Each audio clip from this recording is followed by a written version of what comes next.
Good evening. I call to order this regular meeting of the Minnehaha County Planning Commission, and I will begin with a few introductory comments.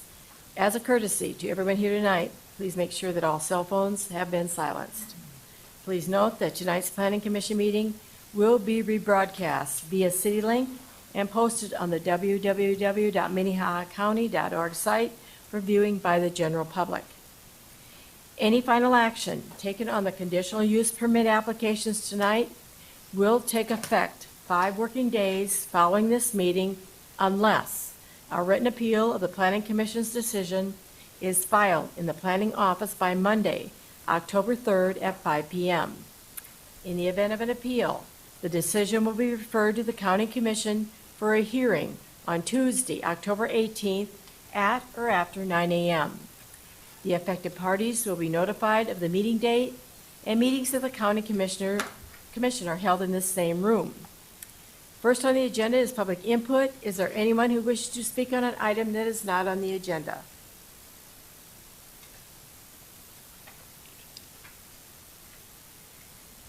At this time, the Planning Commission will consider the consent agenda. Items on the consent agenda are perceived to be non-controversial and meet all of the requirements of the codes and regulations. The consent agenda will be acted on in one motion with no public hearing on the items unless a member of the public, the commission, or staff requests the item be removed from the consent agenda. The minutes from the August 22nd meeting are included in the consent agenda. Does any Planning Commission member wish to have an item removed for discussion?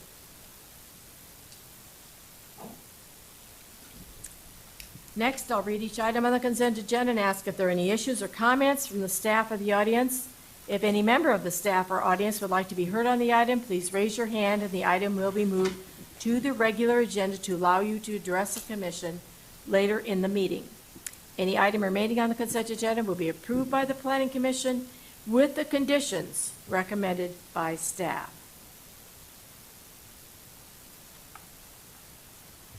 Item number 1 is the approval of the minutes of the August 22nd, 2022 meeting. Item number 2 is conditional use permit 22-63 to transfer 2 building eligibilities from the northeast quarter, the southwest quarter, and the southwest quarter, all in Section 26, Township 104 North, Range 48 West.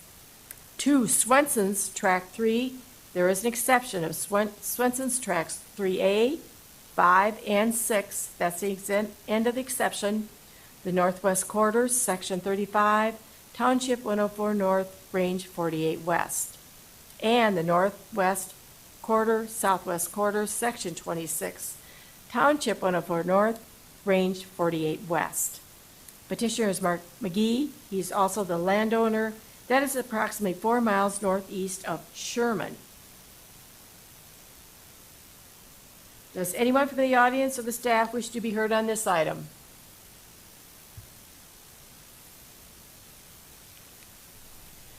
Item number 3, conditional use permit 22-64 to transfer 4 building eligibilities from the southwest quarter, the northeast quarter, and the northwest quarter, the southeast quarter, and the southeast quarter, the northwest quarter, and the northeast quarter, the southwest quarter, to the southwest quarter, the northwest quarter, in the north half, the southwest quarter.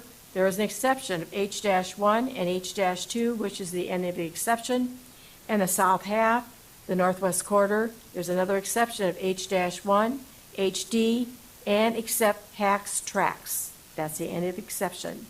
All in Section 22, Township 101 North, Range 48 West. That is a Split Rock Township. Petitioner is Justin Bin. He's also the landowner. That is 2.5 miles south of Brandon. Once again, does anyone from the audience or the staff wish to be heard on this item?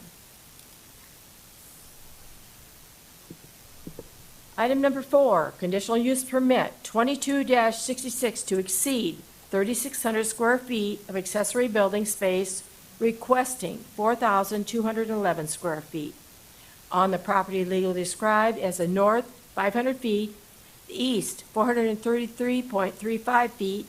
The west half, the northeast quarter, section 30, township 103 north, range 47 west. That is in Palisade Township. Petitioner is Deborah Matheson. That's also the landowner. Location is 48467 254th Street. Anyone from the audience or staff wish to be heard on this item?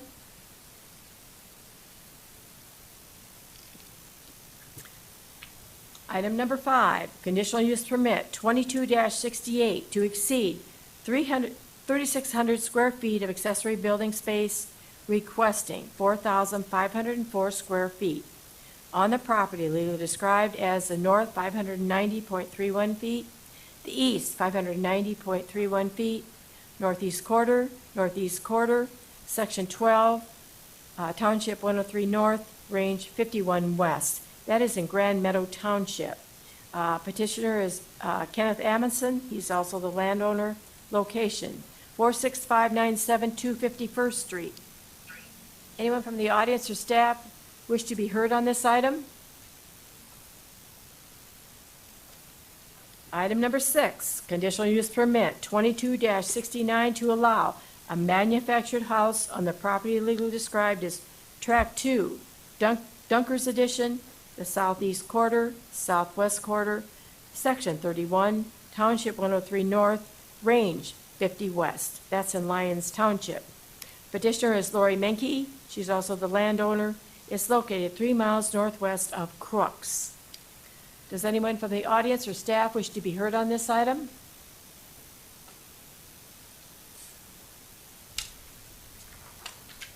Item number 7, conditional use permit 22-70 to amend conditional use permit 19-32 to include the property legally described as Tract 5, Krell's Edition, the southeast quarter, section 36, township 101 north, range 51 west. That is in Wall Lake Township within the Blue Barn event facility located on Tract 3, Krell's Edition. There is an exception of H-1, end of exception. Southeast quarter, section 36, township 101 north, range 51 west. That is in Wall Lake Township. Petitioner is Blue Barn, LLC. They're also the landowner. It is located at 46594 268th Street. Anyone from the audience or staff wish to be heard on this item? Item number 8 is conditional use permit 22-71 to allow a bed and breakfast establishment on the property legally described as the north 25 feet of the vacant access road lying between Tract 6 and 33 and the west half vacant access road and Tracts 5 and 6, Lot 7, Bauman Subdivision, Section 21, Township 101 North, Range 51 West. That is in Wall Lake Township. Petitioner is Jacqueline Toms. Landowners are Jacqueline Toms, Cynthia Scott, and W.E. Bud Toms. 26559 East Shore Place is the location. Anyone from the audience or staff wish to be heard on this item?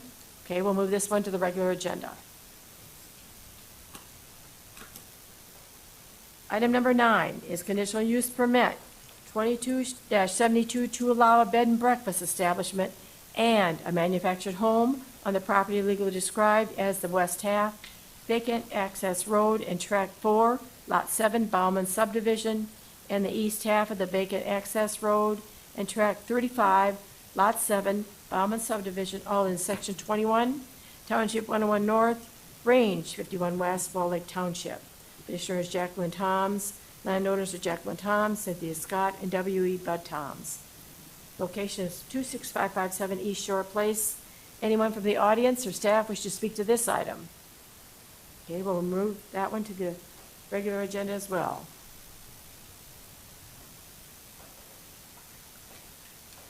So, Commissioners, I have 1 through 7 that are on the consent agenda. Madam Chair, I move approval of the consent agenda. second. Okay, I have a motion and second to approve the items on the consent agenda from 1 through 7. Any further discussion? All those in favor? Aye. Opposed? Motion passes on those conditional use permits of 1 through 7. If yours has been approved, you're free to go.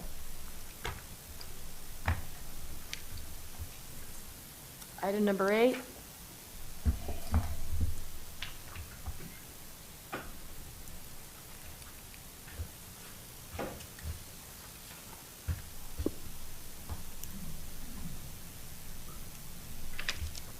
Kevin?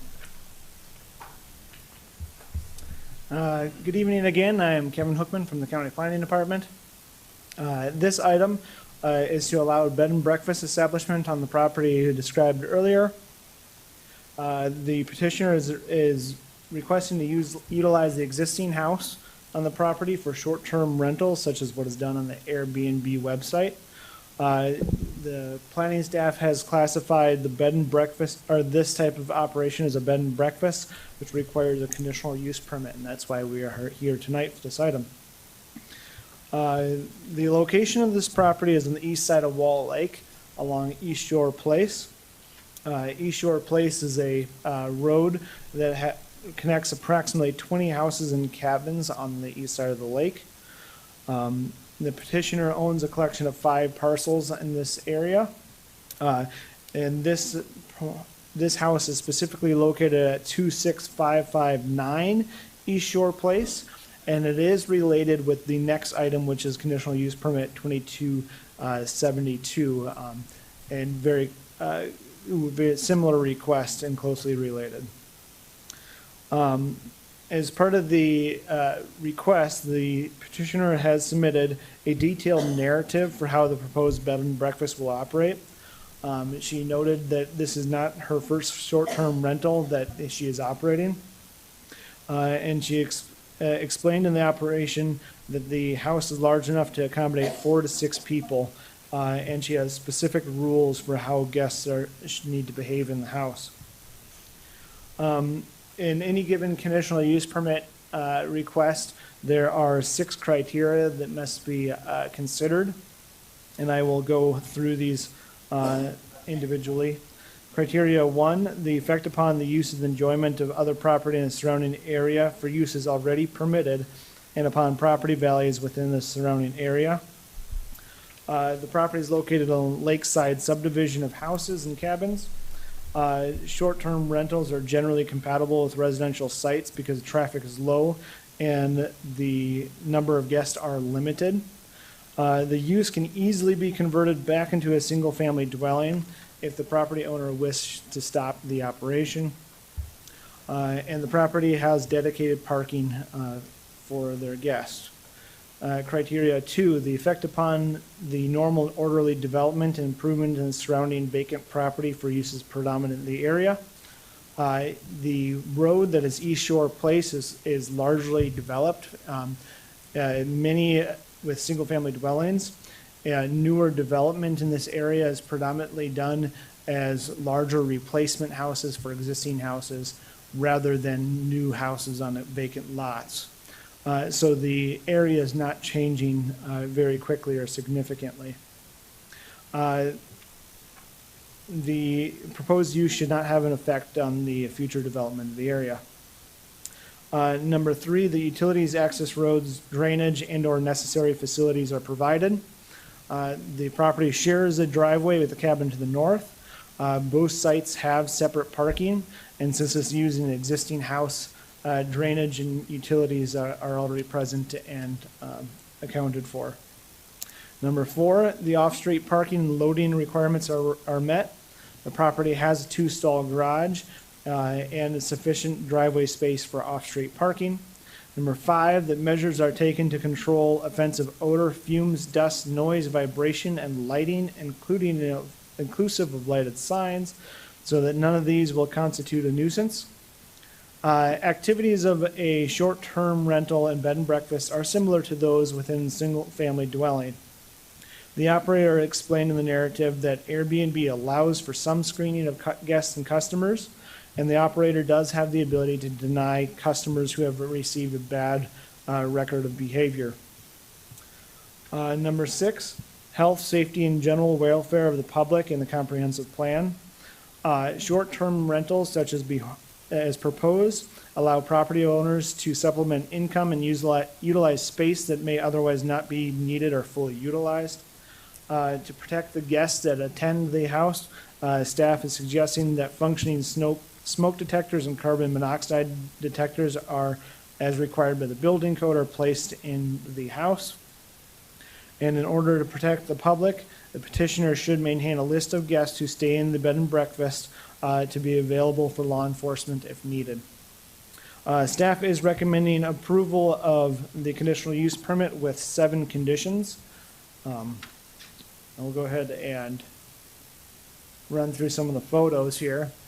So this is the driveway located off of East Shore Place. You'll see the large accessory building comes right up to the road. This is a fence that is existing just on the other side of the driveway in the south side. This is looking towards the house from the parking area. And then this is looking towards the south, which would be the neighboring property.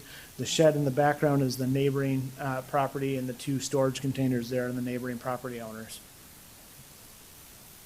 And then this would be looking at the driveway going out to the property to the east. And then this is a photo of East Shore Place coming off of out of the driveway where they would turn in and out of the driveway. I believe that's all my photos. I'll go back to the main site plan here again.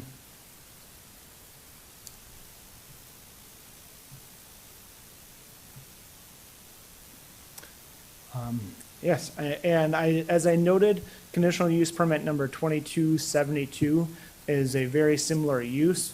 We'll go through that in more detail after this one is decided, as they're going to be similar, and because it's an Airbnb request on the next property to the north, and with the additional of a manufactured dwelling. But as I said, both of these are going to be decided separately, so we'll cover one at a time. So, is there any questions? Any questions for him? No. Go ahead, Doug. Just a silly one. What's your definition of short-term rental? What's your definition of the term short-term rentals? So the ordinance does not have a definition for short-term rental, so that's why staff has lumped it into a bed and breakfast establishment, and why the permit is listed to allow bed and breakfast. So a typical bed and breakfast is that the property owner provides meals and things like that for guests, but in this case, that is not part of the goal, I guess. Anyone else have a question for him? Not at this time. Let me ask you to come back up. Is the petitioner here? Will you please step forward, state your name and address? Hi. Sorry, I've never done this before, so I'm a little nervous. And my son, under extenuating circumstances, cannot be here. We are actually the property owners. We closed on Friday. So I probably didn't get that information to Kevin soon enough. So it's my son and myself and my daughter-in-law that now own the property. So we, like I said, we closed on that this last Friday. I would like to, I do have him on the phone, so if that's not acceptable to you, let me know, but he wants to be in on this since he is part of the property owner. And so I do have them here on my cell phone if that's okay. So that, because under extenuating circumstances, he could not be here today. We've had a lot of things happen in our family, so he was not able to be here. So is that okay that I have him on my phone? Sure. Okay. I would like to start by reading a letter that my son and I wrote together in regard to this whole situation. And then I do have a PowerPoint, if that's possible, that we can do that, but I would like to read the letter first, if that's possible. We are here because we want to improve the property. We want to build it back to what it was once and make it even better. We care about the property and we care about Wall Lake. We care about our community and our friends out there at Wall Lake and our neighbors. We could have done what some others we are aware of are doing and not applied for the permit, but we recognize our responsibility as members of the community. We only want to see the community thrive, and starting with our property, we'll have the power of attrition, and our neighbors will realize that their property value will go up along with ours. Wall Lake may not be this may not be the biggest priority for those who want to live the rest of their lives here, but much like we want to keep the property in our family for generations to come, improving our property will only improve the lives of our neighbors, and it's not like we're going to be bringing enormous shipping containers on the property that are going to just sit there and rust. We will be focused on making the property the most hospitable it can be, and really and truly, isn't that what our community is all about out there? We aren't the biggest lake, it's not the biggest beach, doesn't have a lake with the best fishing or even the biggest houses, but if we have any say in it, it'll always be the lake or the community with the best neighbors. The lake with the friendliest neighbors who care, and I know and understand that they want to protect the area, as I do as well. It needs to be the lake that people go to make memories on the water, or whether it's on the shore. 2 short-term hospitality rental properties are not going to have anything but a positive impact on this community. Instead of 2 vacant homes deteriorating physically and deteriorating the aesthetics of our community, we can have 2 cared-for homes that give people the opportunity to make happy memories at Wall Lake. It'll be an opportunity for people to buy gas, to buy snacks, to buy tackle, whatever it would be from the corner store of Wall Lake Oil. We'll be bringing more people who will probably want to get fishing licenses, and that will support our Game Fish and Parks Department. And it'll be people who will want to duplicate those memories and possibly come back and someday want to purchase property at Wall Lake when some of us are ready to move on and not carry it on through the family. Even though there might not be a lot of people who want to sell their home at Wall Lake, it does increase the home values for those who do. And it also keeps the property out of the hand of developers who might want to come and build large offshore subdivisions in our community, and that would truly change the nature of our neighborhood. We are not the enemy, we are your friends. We are the Toms Bauk Rollinger family who has held this property since 1950. Actually, many more decades than probably some of you would be able to remember. I spent my childhood running back and forth between all 3 properties. The owner before my father, if you saw the kind of light-colored brick house, the owner before that was my grandmother's sister, or my great-aunt Laura Bauk, who was actually my nanny and pretty much helped raise me. Her daughter Sally was my mom's cousin, or my aunt Sally, whom I took care of in her later years, and she now, Lori Lanford, now lives in that house. Dad's cabin was one of the first homes on this lake. I laid the first brick in the Bauk house, which is the house that my dad was living in, which is next to the cabin, and I helped lay the bricks in the house that Lori lives in right now on the Rollinger house next to that. And we were all family. My son, Christian, learned how to water ski on this lake, who later, as a result, became a member of Catfish Bay. We remember when the mansion next to the beach was a dance hall and a roller skating rink. We remember when the fertilizer leached into the lake and the algae began blooming uncontrollably. We remember when the new bridge was installed at the island and where only a handful of other structures were on the lake. We carry on the legacy of my father, his grandfather. I'm sure you all remember Dad's travel counterclockwise on the lake and him standing out there saying you have to travel counterclockwise. I can't think of a better representation of somebody that cares about the community and the people out there. He didn't have to plant that sign on the dock for personal reasons. He did it because he cared about the safety of our community, as we do also. He went to great lengths to ensure people respected our lake and respected our residents, and that's exactly what we plan on. I think that one of the biggest testaments of strength and passion for this community out here at Wall Lake is the presence of those here this evening that are wanting to discuss our plans, and I'm more than happy to do that. We want to partner with you. We want to make our community stronger. Anytime you would have a concern with any hospitality at our property, we would do everything in our power to address that. I think part of what's happening, because it's kind of been brought to my attention by some of the other neighbors, is that they don't really understand what an Airbnb is. And that's why I would like to go through the PowerPoint to try and explain that. But just a quick summary is every guest has a background check through Airbnb. The guests are rated by other hosts that have had them in their homes. We, as a host, have the right to decline or accept a reservation request. We have house rules, as Kevin said. They're posted on the site or on the application as well as in the home. They're expected to follow rules and conduct themselves in a respectful manner and will not be allowed to use the Airbnb system if they do something that is inappropriate or outside of what our rules are. We also will be using those homes for family, for close friends, that type of thing. We'll be, I'll be there a lot during the summer, staying in the home myself. We'll be at both on a regular basis to ensure compliance with the local rules, the community standards, our own personal guidelines, in order to keep our property safe and well maintained. Can you please speak into the mic? I'm sorry? Oh, sorry. We will be watchful that our neighbors are not disturbed and working constantly to improve our property. Sorry. Is it gonna bend? There. Okay, is that better? This probably will not necessarily be the case if we cannot do the Airbnb and have income to help us improve the property as we go. I'm sure that many of you remember my stepmother, Janet.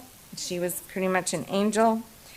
While she lay on her deathbed in the hospital, she grabbed my hand and she pulled me close. And after whispering her instructions for her funeral, she made me promise that I would not tear that cabin down until my father passed. I honored that promise. We had an amazing 100th birthday party planned for my dad this last April. He had a hemorrhagic stroke on his birthday. He passed away 10 days after that. This was a hard promise to keep in regard to that cabin because it is deteriorating and it's time for us to move on and improve that property. Help us, please, keep our community a place where good memories are made. So we'll start with the PowerPoint. Airbnb began in 2008, and it's kind of a funny story because two guys, I can't remember, they were up someplace, I think, on the West Coast. There were conventions going on, and people were scrambling to look for hotels, so these two guys decided that they were going to open their home, and they threw an air mattress, one of those big air mattresses on the floor, and told people, you can come stay with us for a fee. We'll charge you a little bit of fee. And that's how Airbnb got its name, and that's how it got started. Airbnb is different than hotels because guests go through a background check before they can book any stays. And the hosts, like I said, have the final say when it comes to approving a booking. Lastly, hotels don't have access to prior reviews of people that have stayed with them or even profiles about the guests before they stay. Airbnb helps. Is that page 2?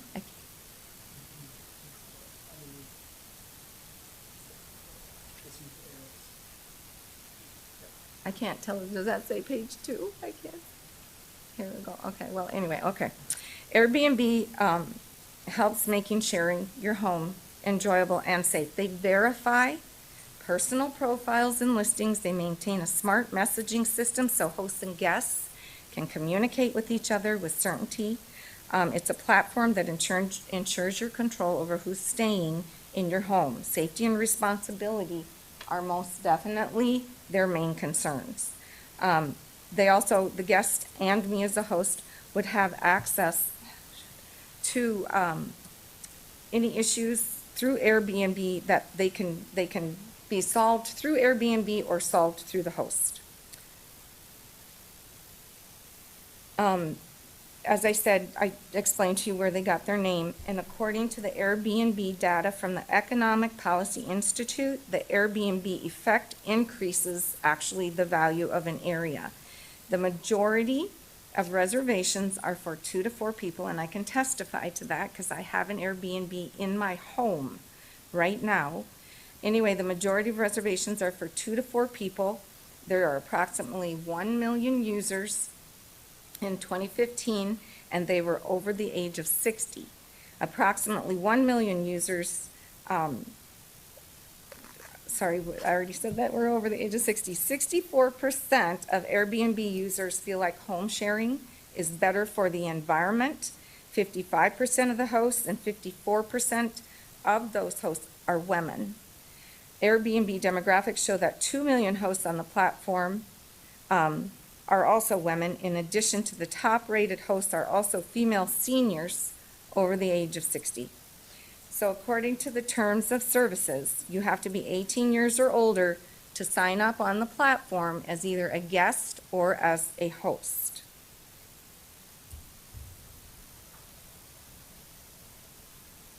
We want to provide good people with a place to make lasting memories at Wall Lake, and we have so many good memories at our own property. We want to share that magic with those who will love and respect the property and the lake community like we do.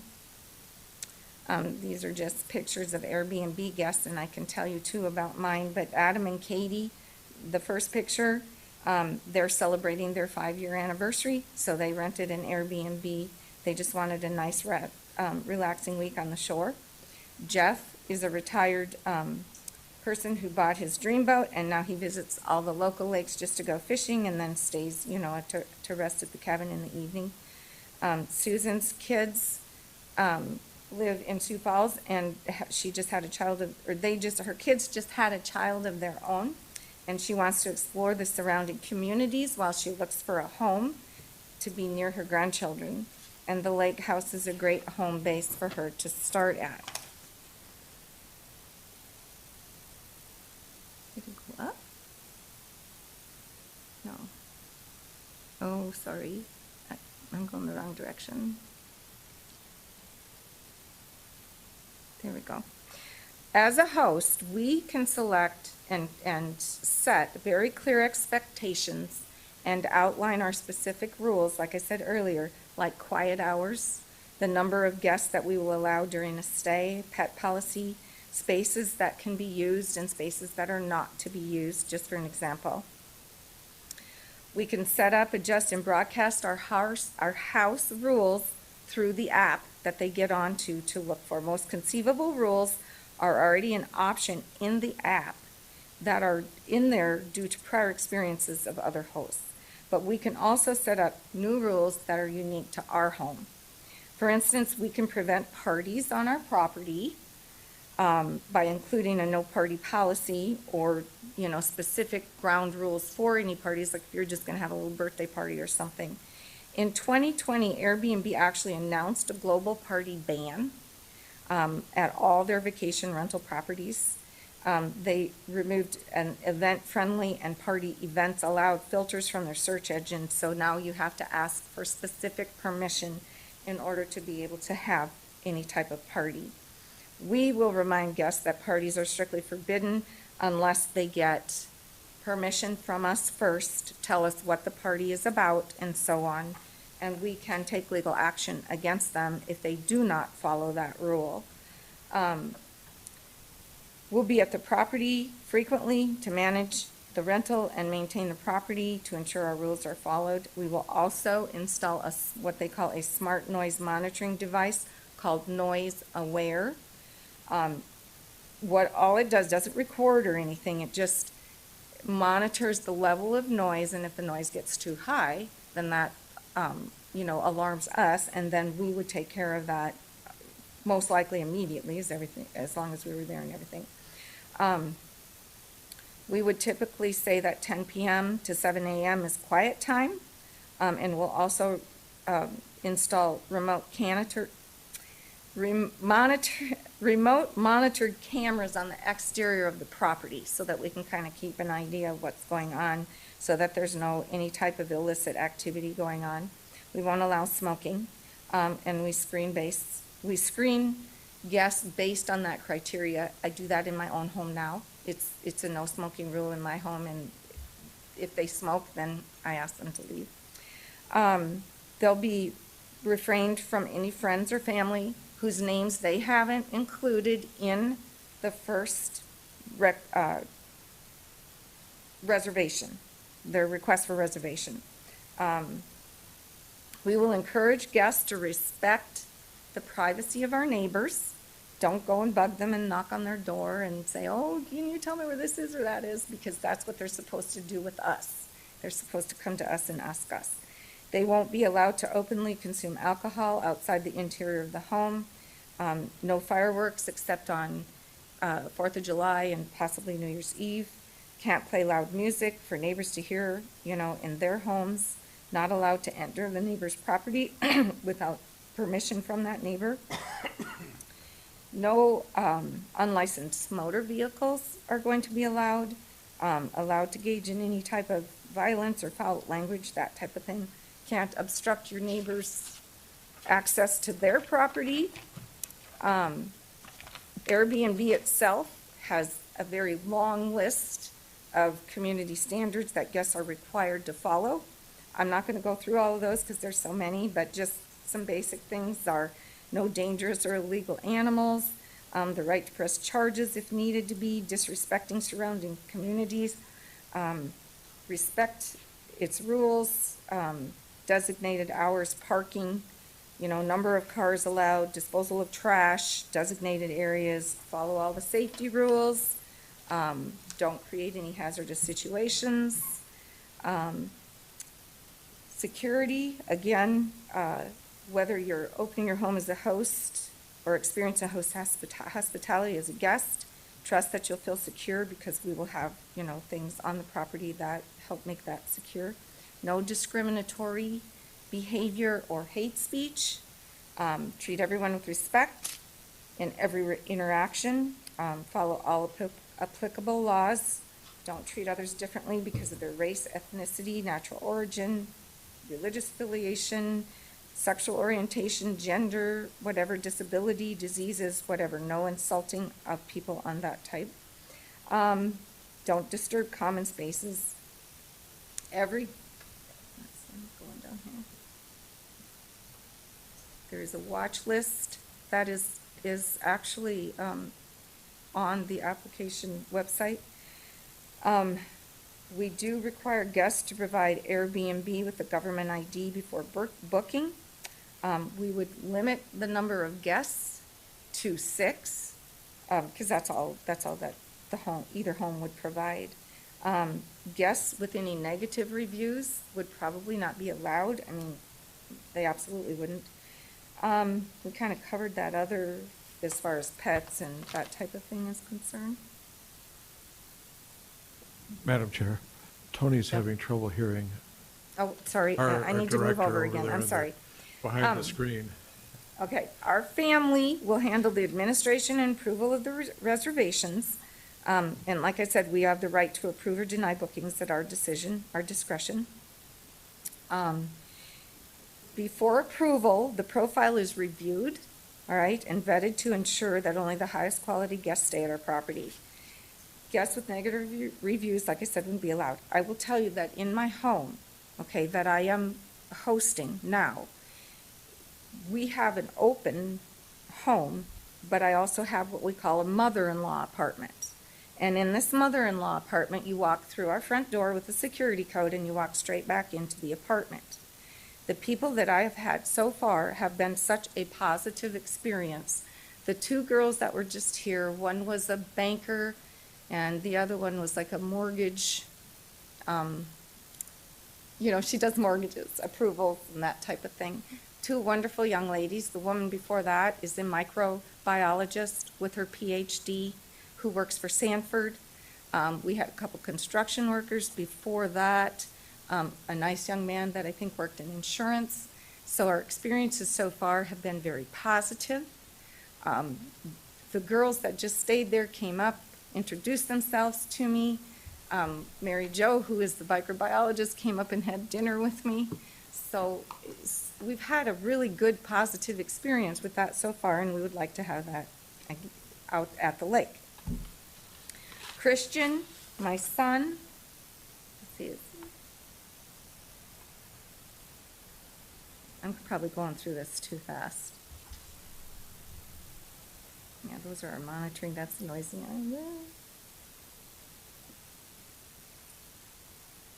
Okay.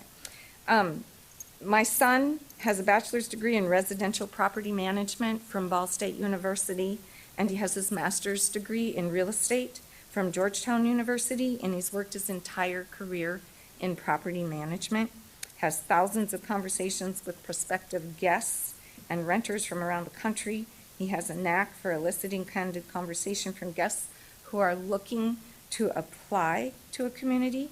He knows he's pretty good at reading between the lines. And he's in charge of asking the direct questions to ensure the people that stay at our property know the rules and how to follow them. He typically will generate a conversation before the approval occurs and talks to them and makes sure that they understand, and then does a brief introductory message. I'm not going to go through all of this, but we will do all the things that are required, like a fire extinguisher, smoke detectors, carbon monoxide, detectors, that type of thing.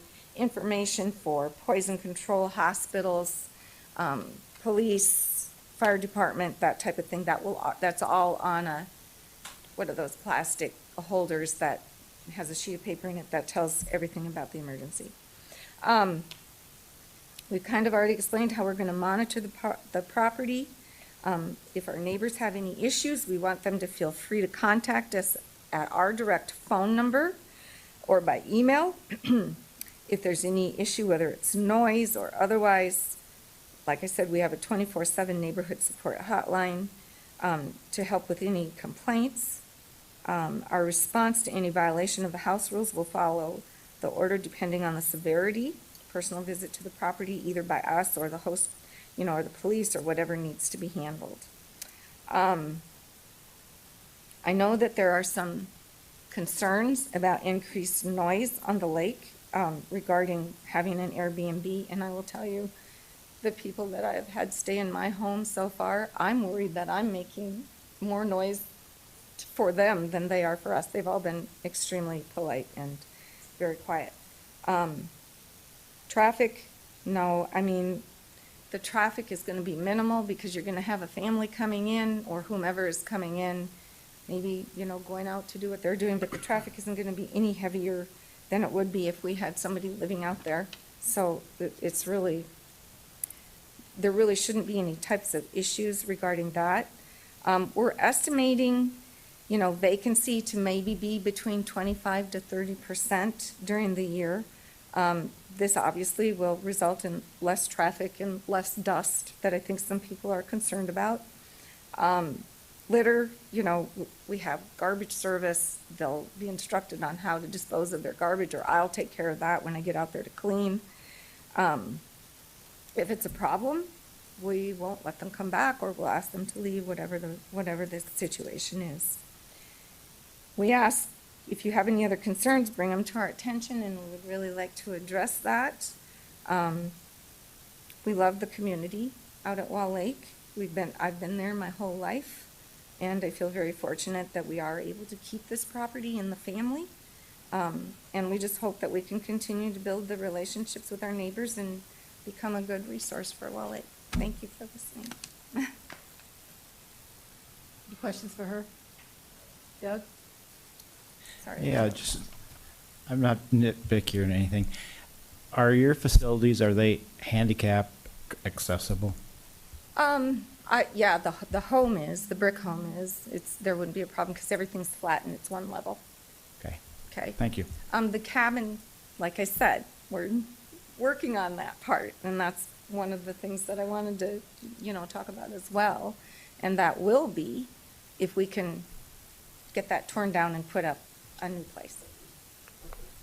Madam Chair, Yeah. did we get her name and address? I don't think so. Will you state your name, ma'am, Yes. and your address? Jackie Toms, and then 2860 East Old Orchard Trail, Sioux Falls, South Dakota, 57103. And then the 26557 and the 26559 East Shore Place in Hartford, or Wall Lake. Okay. Thank you. Yes. Okay. Is there anyone else here in the audience that cares to speak to this item? Please step forward, state your name and address, sir. My name is Dwayne Boyce, 26575 East Shore Place. neighbor.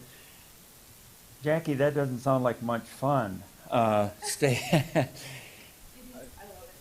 of my concern in speaking to this issue was my experience over the years, being out at Sturgis, being in the hills, seeing what happens where they have rentals next door and the parties. For instance, Terry Peak used to be a great place to be, and now you can't even stand to be there because every night is a giant party. And I appreciate the fact that you seem to have addressed that major concern, because that can impact a neighborhood. If you've got loud music, you've got rowdy people next door coming and going, running around the neighborhood thinking that it's their playground, that's a problem. And if that is indeed a concern taken care of, I do not resist this. I would encourage the county to pay a little attention to Wall Lake. It's like a Petri dish. Every summer, we need some help with the algae. We need some help with our sewer system. We need some help with our roads. They're private roads. I personally took care of the Wall Lake Place and the East Shore gravel part that goes up past this place for many, many years at my expense. I don't mind it.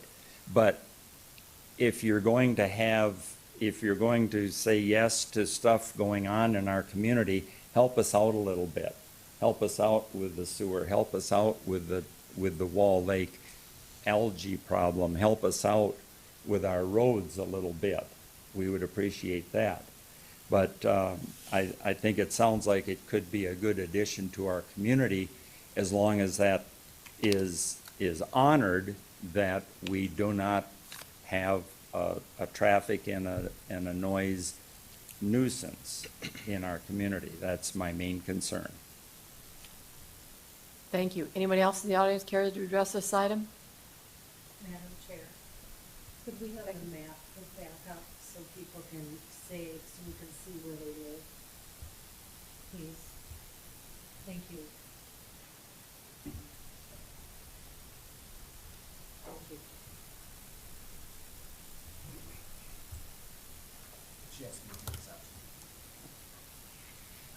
Thank you. Please state your name and address, ma'am.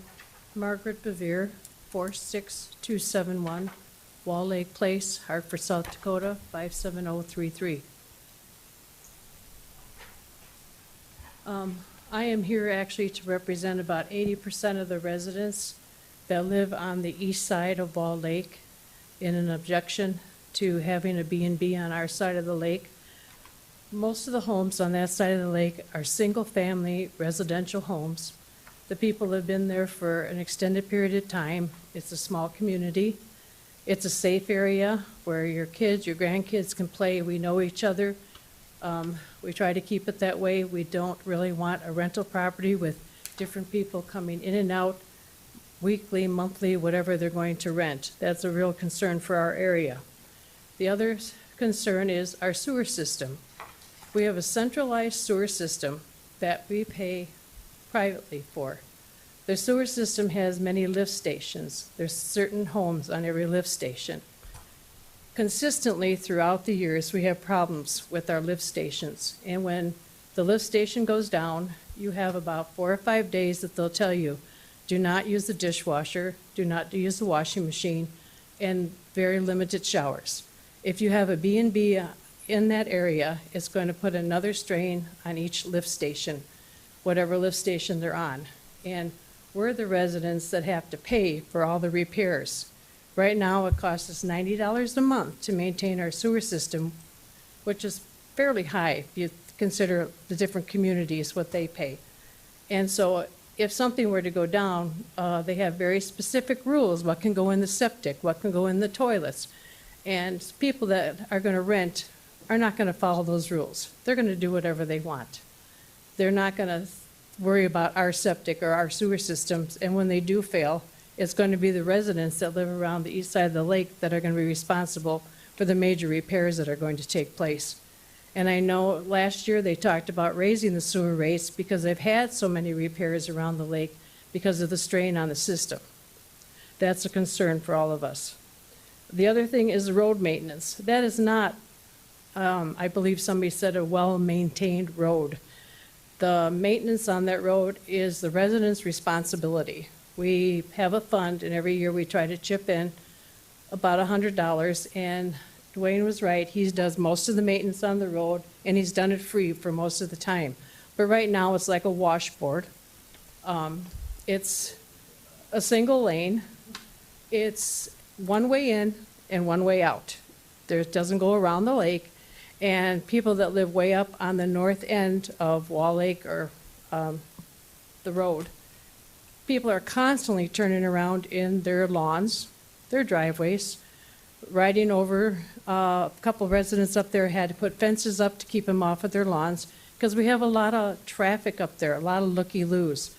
We're on the road as you go to the beach area. So a lot of people think, oh, well, that's how you get into the beach. Even though we have signs posted all over it, no access, private road, beach that way, we constantly have traffic coming in there now, kind of looking around in the area. And if a B&B is advertised, you're going to have a lot of people out there say, well, let's go by and let's see what that B&B looks like. It's only going to add more traffic to the area, more wear and tear on our road, more maintenance. Last Saturday, we had at our house 6 people turn around in our driveway that were out there just kind of cruising the area. We really moved out there to get away from Sioux Falls traffic, a lot of people, and we don't really want any more people out there driving around. The other thing is a safety issue. People going up and down the road. Sioux Falls is not what it used to be. And then you're going to invite more people out to an area that is patrolled by the county sheriff. They're not out there all the time. And you're going to have people renting that you can do a background check on a lot of people, but how big of a background check are you going to do? I mean, I worked for the federal government. Unless you're going to fingerprint them, you don't know their background. You don't know what they're into. You don't know if they're into drugs. You don't know if they've been convicted of anything. You're going to do a simple little background check. And then to have absentee management. They're not going to live on those grounds, as she said. She's going to be living in Sioux Falls. So they say you can only rent to 6 people. 6 people move in, and oh, let's have a party. We live on a lake. We're going to rent this for the weekend. Let's have a good time. And that has happened on the west side of Wall Lake, where they have a B&B, and they also have an individual that rents the lower half of his house, the basketball player that lives in South America, who rents the bottom half during the summertime. Residents over there complain constantly about the parties, the noise. And when you're not living on the property and being there every day to make sure that they're doing and following the rules, you're not going to have everybody follow the rules. It's different if you have a B&B and you actually live in the B&B with the people, serve the meals, make sure that you're there, the things get done. If you're not on the property, you're going to get those individuals that are not going to comply with the rules out there. And that's just common nature. I mean, many of us have stayed in motels, and there's rules in motels, and how many of us had to call the front desk to say, hey, quit the partying, quit the slamming doors, and that's what's going to happen out there, because nobody's going to be out there except the residents that rent that area. The other thing is, if you start opening up the area to put in modular homes, what's going to prevent everybody else that lives out there that has extra land or acreage say, hey, I'd like to put up another modular home. I want to put up another home here on my 5 acres that I have sitting over here. And I want to put up another building on my 5 acres to sit over here. A lot of us have more land than just a city lot or a lot. And that's kind of the case with that, to have another home put up in that area. We all, could start doing that, which would decrease the home values in the area. And I just don't think it's conducive to the residential area that we currently have. It's single family, it's well maintained, everybody knows everybody, everybody looks out for everybody. We don't have any safety issues out there so far, and I think this is just gonna bring more traffic, more people, more road maintenance, septic problems, and it's not gonna be a nice community as it was. It's meant to be single-family residential homes, not rental property around the lake. And that's how I feel. And there's several other people, I think I gave you the information. We went around and asked everybody their feelings. 80% of the people said absolutely not. They do not want a B&B on that side of the lake. Couple of the families were gone on vacation, so we couldn't get them. But it's a real concern in our area. It's we already get a lot of traffic out there, a lot of looky-loos, a lot of people driving around, and basically have no respect when they do drive around. Like I said, they're turning around in driveways, they're going over lawns. It's just going to bring, I think, problems to the area. And I don't know if anybody else wants to talk that's here. Thank you. Ma'am, are you done? Okay, thank you. Please step forward, state your name and address.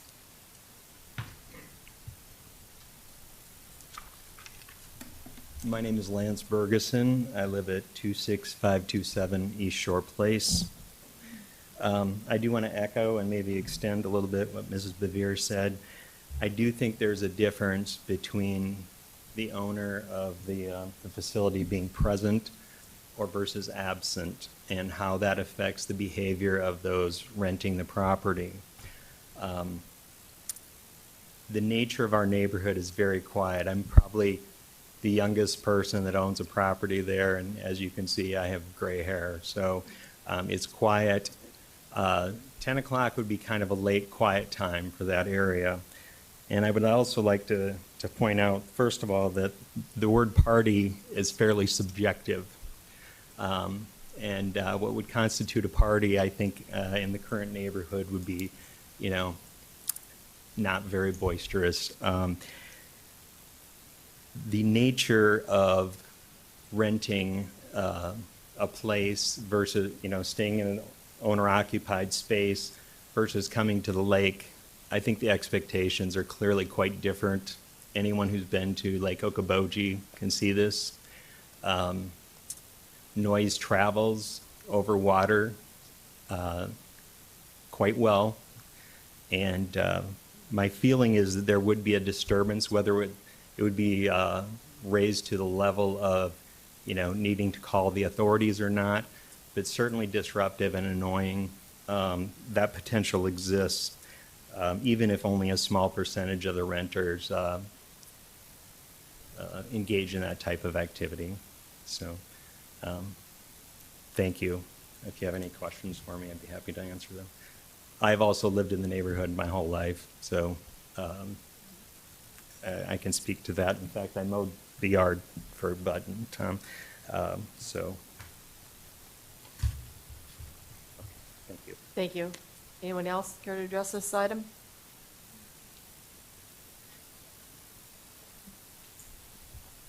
Hi, Todd Schrick, 26569 East Shore Place. I'm new too, and I kind of share what's happened to you. I lost a parent. That's why we are here tonight, because I have inherited a place on Wall Lake. It sounds good, but I guess I don't know what to say. I don't have the full support yet right now, thinking of what will happen. You wonder about rentals. You always, you don't want to buy a house next to a rental house. I have 2 houses to the south of where this would be.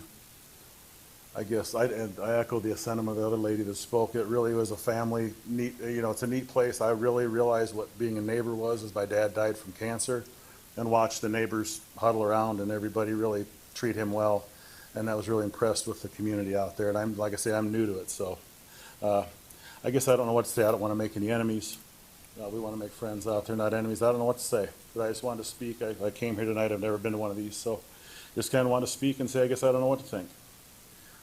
Rental stuff is always scary, so I just don't know what to say. Thank you. Anyone else care to speak to this item?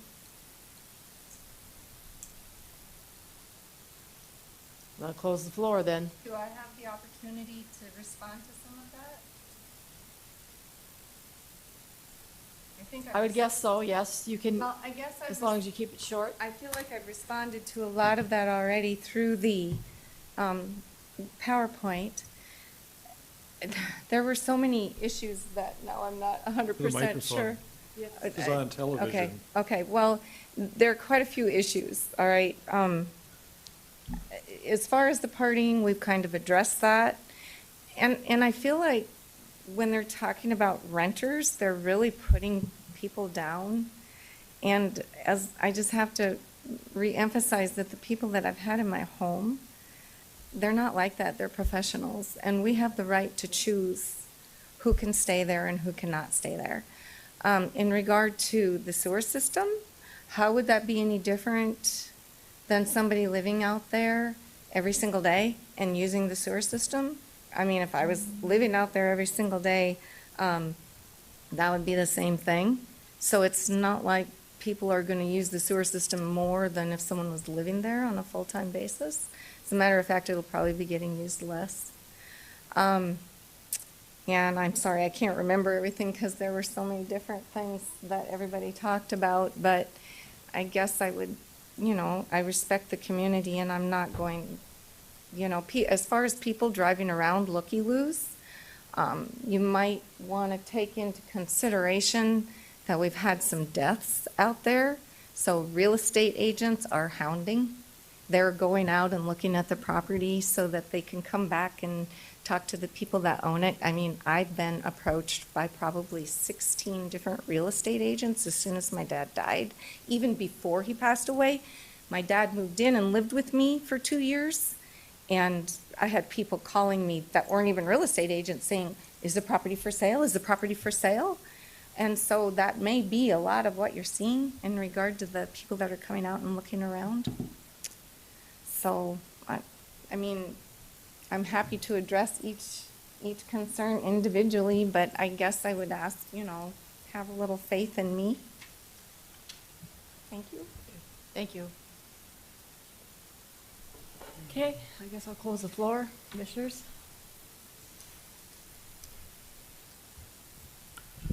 Madam Chair, I Yeah. have a question for staff on this. These lots are grandfathered in at smaller than normal, right? Because our normal minimum in the rural area is 1 acre, right? Yes, many of these lots are grandfathered in and smaller. Because of the central sewer system, the lots can get considerably smaller with a rural residential. I believe it goes down to somewhere about 8,000 square feet is what the minimum lot size when there's a central sewer system. So although that is, some of these lots probably do meet that, there are a lot that don't still. Madam Chair, so Yes. Kevin, if the structures were removed from the property, would they be able to be rebuilt? Yes.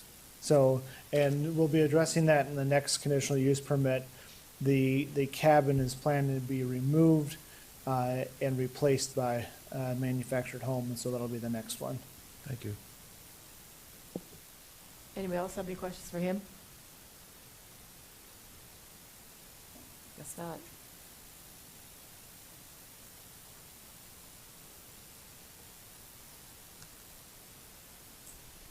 Discussion? Madam Chair, I think whatever we do is going to be appealed, and I wish I'd had the foresight to call the sheriff about this, because he lives on the lake, and he probably has a perspective that it might be unique to. And I know the county and Scott work hard to keep that beach operating in a safe manner, and still we have life preservers stolen, etc. It's difficult, and people bring booze improperly out there and bury the bottles in the sand. We've had issues with vandalism. We've put in more surveillance, and the sheriff's deputies go out there more often, but even then we've had trouble with recalcitrant teenagers refusing to listen to a sheriff's deputy. The world is a tough spot, and things are going to change. I know that the sewer system is privately paid for and probably needs an upgrade. should put in for some federal money on it, is all I can suggest.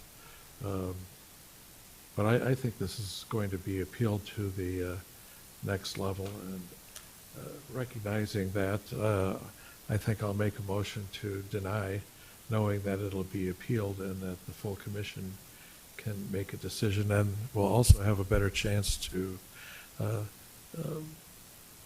distill our arguments on either side to a few points, not just a long diatribe of verbiage, which we often have to listen to, but it's not persuasive necessarily.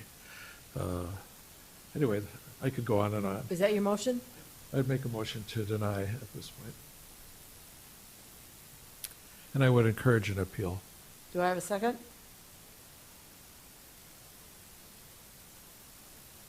Dies for lack of a second. Speak up, boys, girls.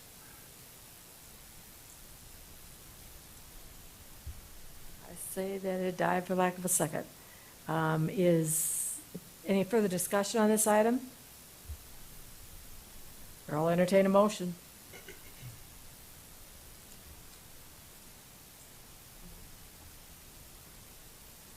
I've already closed the floor, ma'am.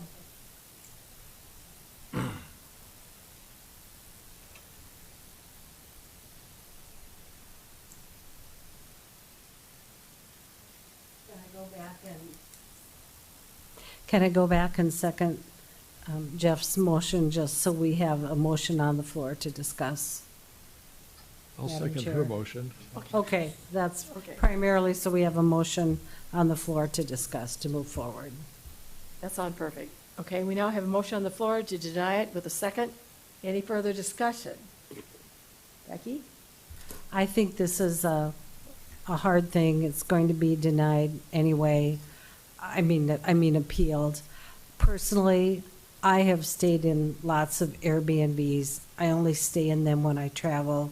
I never stay in them locally.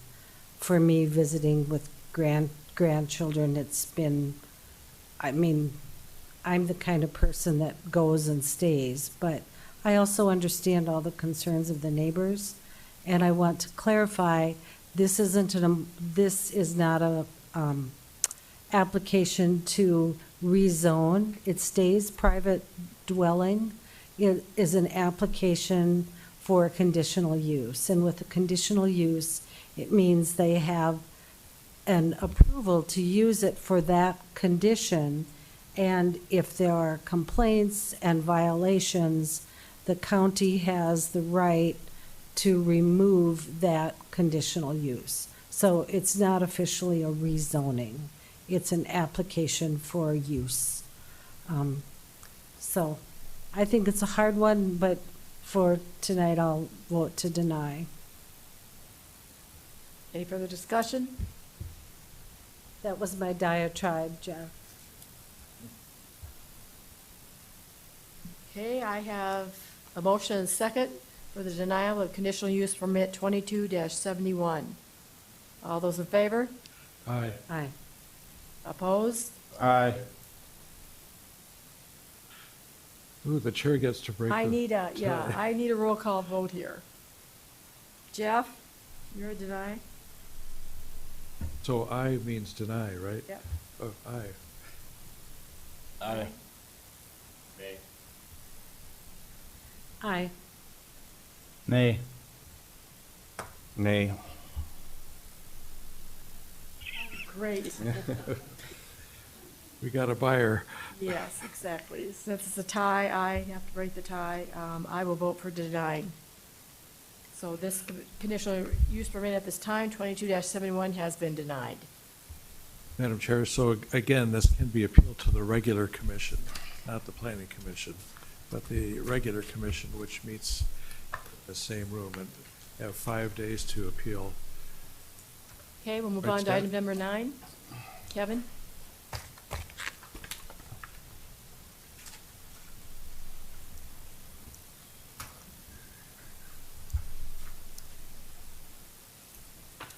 All right. Item number 9 is very much related to the previous item. So conditional use permit number 2272 is to allow a bed and breakfast establishment and a manufactured house on this property. The manufactured house, the location is 26557 East Shore Place. The manufactured home is to replace the existing dwelling on the property. And I'll just kind of, since we discussed at length the Airbnb, I'll just kind of try to cover the manufactured house part of this application. The narrative states the proposed manufactured house is large enough to accommodate up to 6 people. Staff recommends approximately 3 people a bedroom, so have a limit of up to 9 people for the dwelling if it becomes an Airbnb. Photos that have been provided by the applicant show that the manufactured house to be 28 feet by 58 feet and has lots of windows on the one side to make it look similar to lakefront type properties. And maybe I'll bring up a couple photos.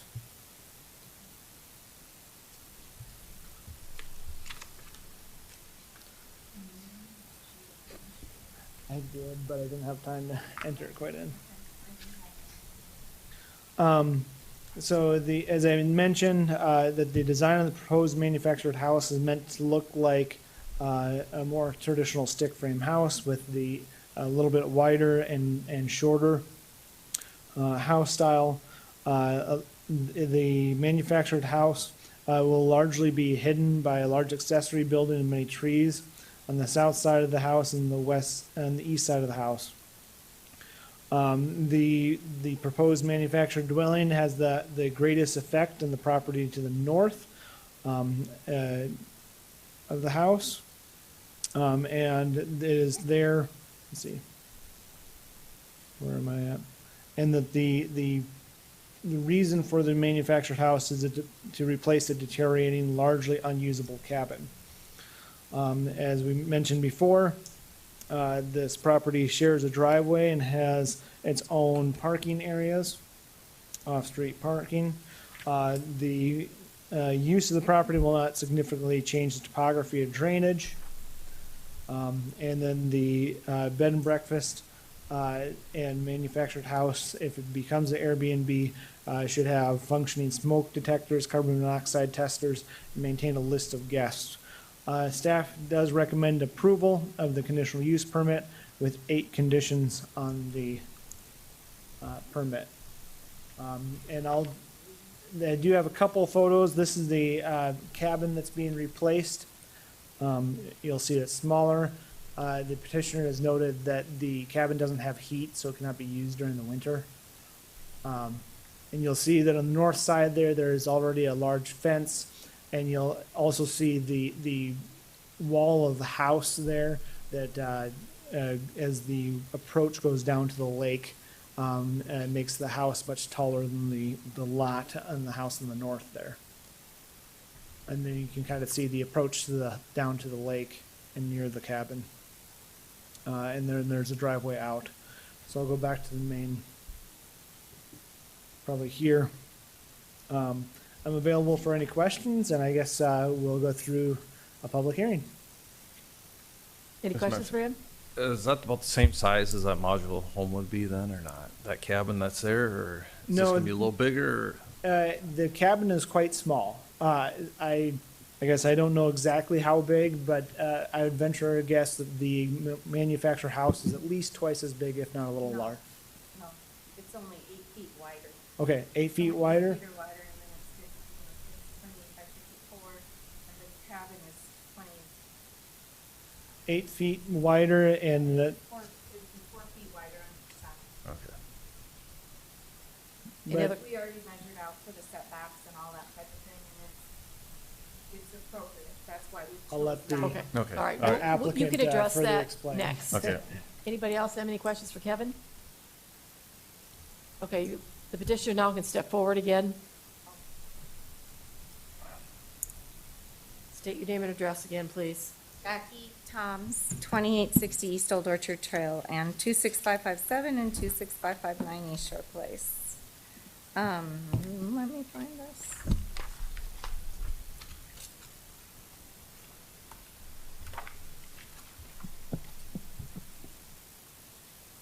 Right, the cabin is currently 24 by 34, and the manufactured home that we're looking at is 28 by 54. So it would definitely be longer Okay. and a little bit wider, but not enough to disrupt anything to our neighbors to the north. And then we're the property owners to the south, so, and we have checked on the setbacks and all that type of thing, and it should be fine for that size. Anyone else have any questions for her? If not at this time, we may ask you to come back. Go ahead. Just a question. So is this a brand-new mobile home going in? 2023, Super. Okay. Anyone want to address this? Any audience? Step forward again, state your name and address.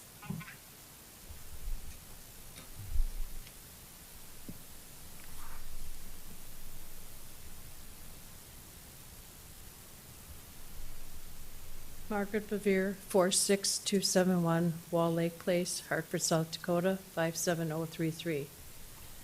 We object to having a manufactured house move in there. It's a very, very small lot.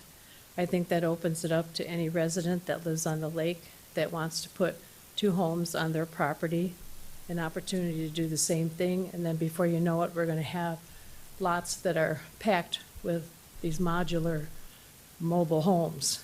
You know, people could say, well, you know, my grandparents want to live here, so I'm going to put a modular home on the end of my property. Or, you know, I have a cousin or an aunt or whatever. I mean, it just opens it up for everybody to start building 2 homes on one lot. And that cabin is a lot smaller than the proposed modular home that she's proposing to put up.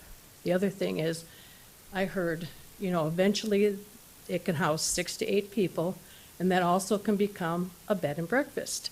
So now we have 2 bed and breakfasts on one property. And now we don't have just 5 people in one bed and breakfast, we have 10 or 11 people staying in one lot. And again, we go back to the sewer issue. There is a problem with the sewer. It's people, you know, when you live there and it's your permanent home, you're very, very conscious of what can go down the sewer, what you can flush down your toilets. People that rent are not going to be very conscious of what they flush down the toilets or what they put down the sewer. They're just not going to follow the rules like that. When it's your permanent home, you're very concerned about having a sewer failure and having to pay for a whole new sewer system. And when you start putting 2 homes on one small lot and start having, if you turn it into a bed and breakfast, 10 or 11 people renting, constantly different people coming and going all the time, they're not going to follow the rules.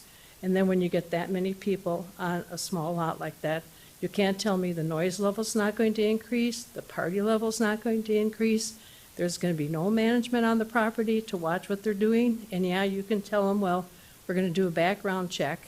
Oh, well, you passed a background check, but you misbehaved, so you can't come back. But the damage is already done to the neighbors that live there. And as you can see by the information that I gave you, 80% of the residents that pay taxes that live on that lake, long-term residents that have been there for years and years and years, are objecting to this. And I think 80% of the residents should have their voice heard. It's the area that we live in. It would be no different than, I don't know where any of you people live, but if the house next to you all of a sudden said, I want to become a B&B, the neighbors are going to sell, and they're going to make it into a B&B, and we're going to have people coming in and out all the time. You know, nobody permanent, nobody there that you know, and then you're trying to live in the same community with rental property. So yes, 80% of the residents that live on that side of the lake do object to what her proposals are. Thank you.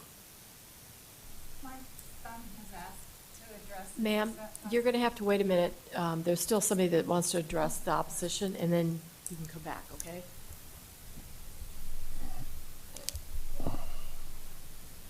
Yes, my name is Lance Bergeson, 26527 East Shore Place. And I would just like to say that this dovetails with the nature of the neighborhood in regard to the manufactured homes. To my knowledge, there's not a single manufactured home on the entire lake. and there hasn't been for quite some time. And so, just from a structural standpoint, this is something different than what exists in the neighborhood, and I'd like that to be considered. Thank you. Step forward, sir. My name is Dwayne Boyce, 26575 East Shore Place. I don't want to be argumentative, but there are a couple mobile homes up on North Shore along the lake.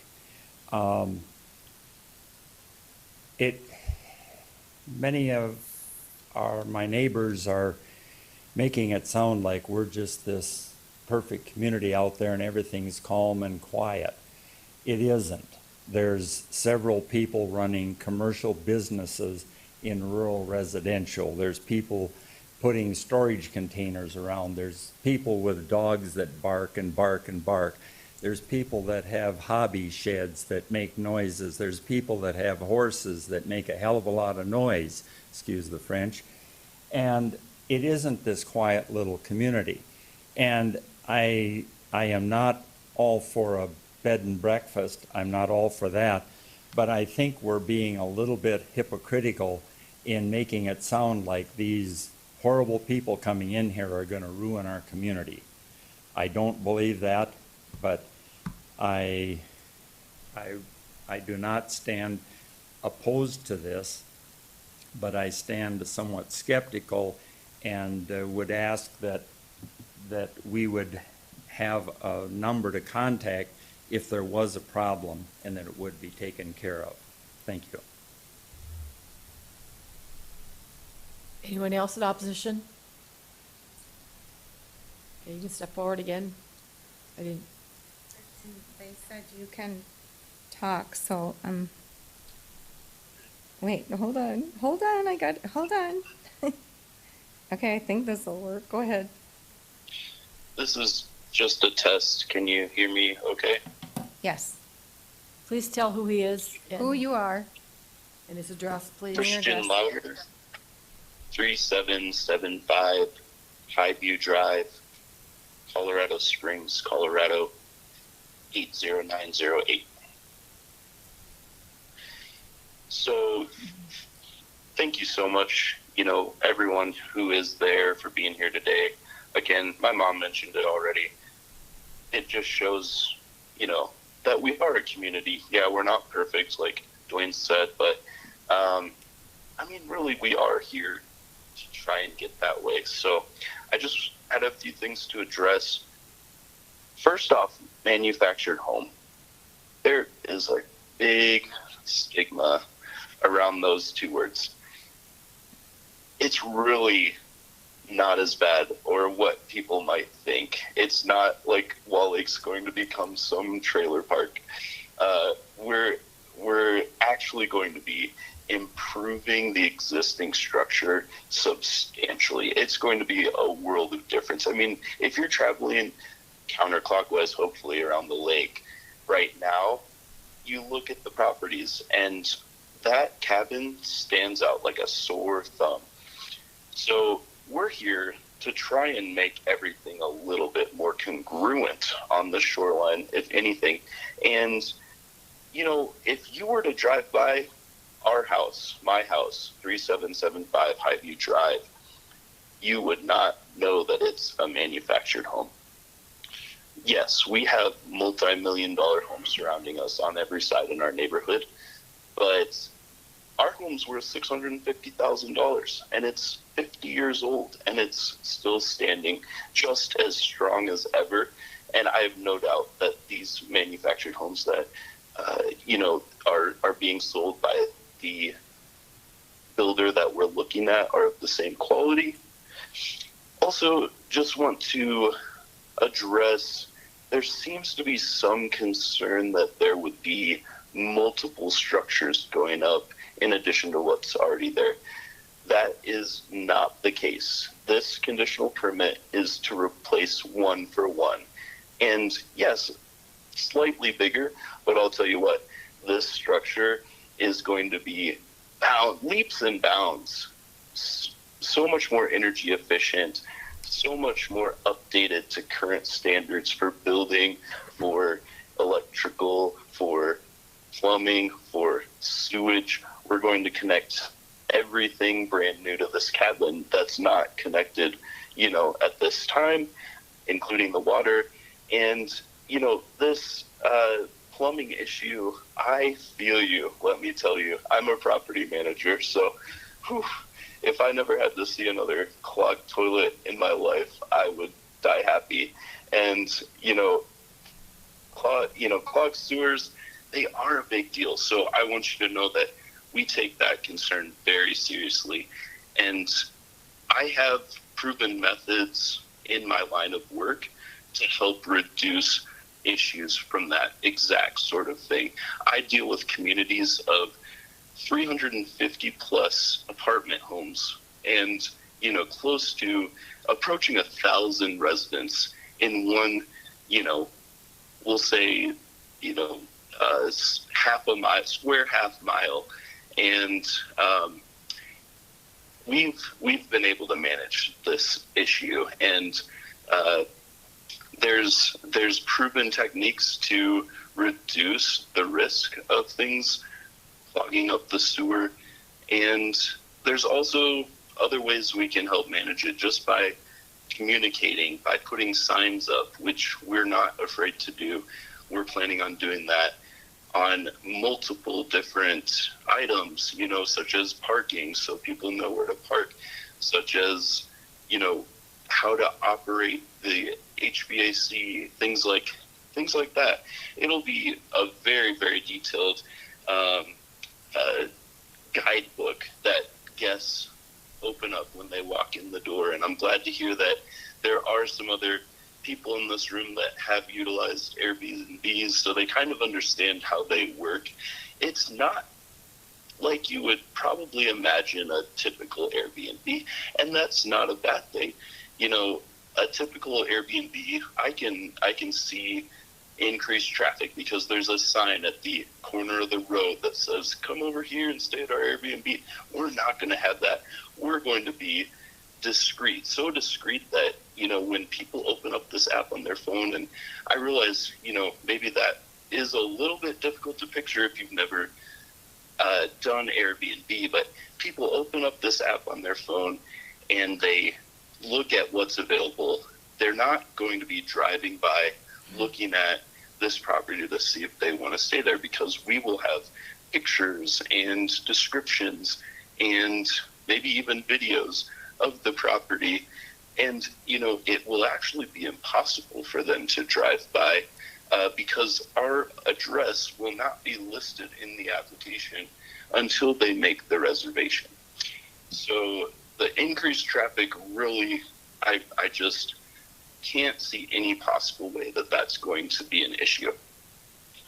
As far as the noise, my mother touched on it a little bit, but there are devices that we can have in place that will alert us immediately before, and this is a key point, before the noise gets to a level that it is, disruptive to our neighbors. And if it were to get to that point, immediately we can send a text to our guests saying, hey, just had a notification about noise on the property. Just wanted to make sure you remembered the guidelines on noise. And then it keeps monitoring after that. And so if the noise continues or it gets louder, we can make that 20-minute drive over to the property ourselves if we need to. If it gets to the point where it's extremely loud and there's really disruptive actions going on, then we can have, authorities take care of it. But I also want to touch on a point that we kind of skimmed over earlier, which is we gave you our phone number, we gave you our email, but we also gave you the direct contact for Airbnb. And they have 24/7 live support for neighbors, dedicated for neighbors to address noise concerns, just, like you may have. So we don't want it to ever get to that point, but I want to assure you that you have recourse if it does.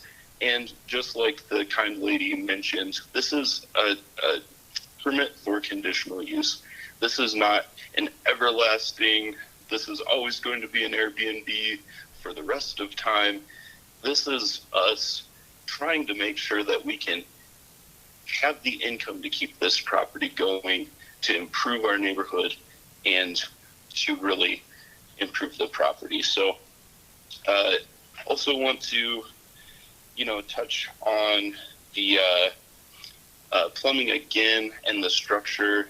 Somebody said it might not be structurally sound. We would not put money into something that's going to fall apart in 2 years. This is investment, and there would be no point to spending the money on tearing down an existing structure that's, if we needed to, we could stay in there and it would be, a place to stay. But we would spend the money tearing it down and then spend money on something that's just going to waste away. No, I'm sorry, but it's kind of, not something that we would ever consider there. So wanted to address also the fact that, it is making money. That doesn't mean this is some big business. This is our family just trying to keep this property in our family. There is the possibility of what if, this property wasn't in our hands? What would happen then? But, just want to touch back to, it's a 1-for-1 replacement. Slightly bigger, but it's not going to make a difference in how our neighbors live their lives in the end. So Okay. Thanks for your ears. And I just want to address one thing as well. Margaret, I know that you are very concerned about a lot of different things, and I feel that and I respect that. However, every single time someone leaves, I go out there to clean. So I am out there. I mean, if somebody's out there for 3 days, I'm still going to be at the other place. So if I'm at one place cleaning one day, I'll probably be at the other place 2 days from then, cleaning up, because we clean up every single time after a guest stays there. And I know I've been really lucky so far, because the people that have stayed have just been amazing. And all I have to do is go in and change the sheets and vacuum. So, but it's not like I'm not going to be there.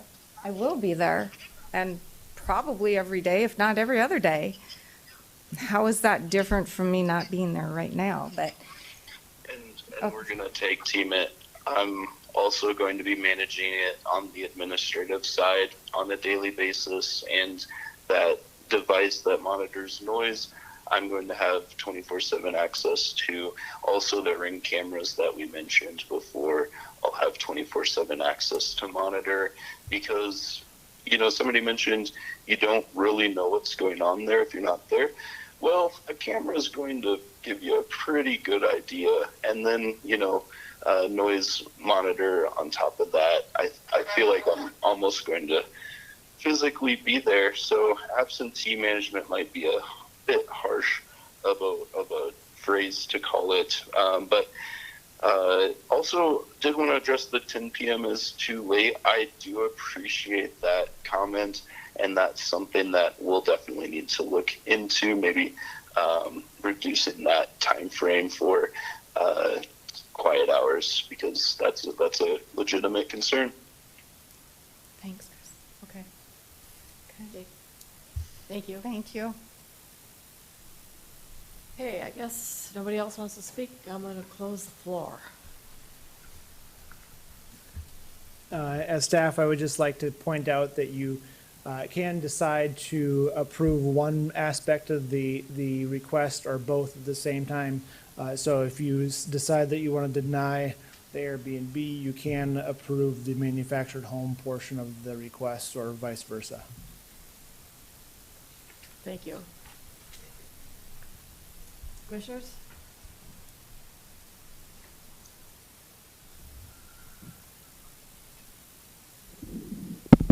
Jeff?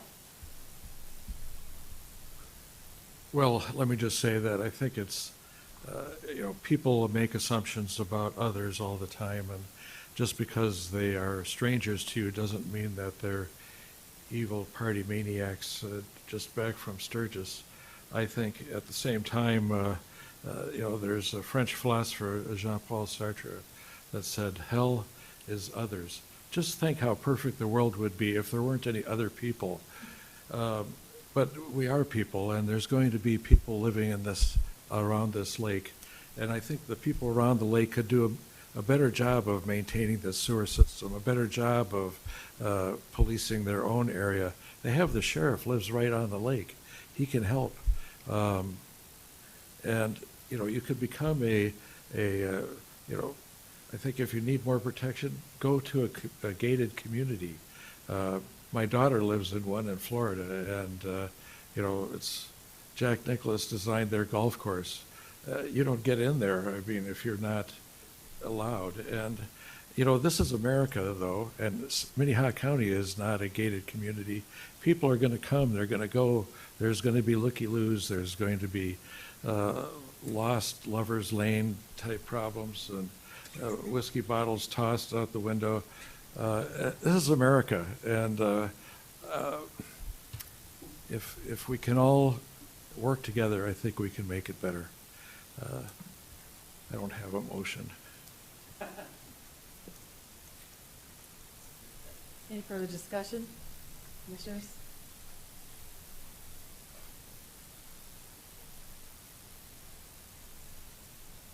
I'll entertain a motion. Madam Chair, I guess, I kind of agree with Jeff that, maybe this is a lot of fear of the unknown.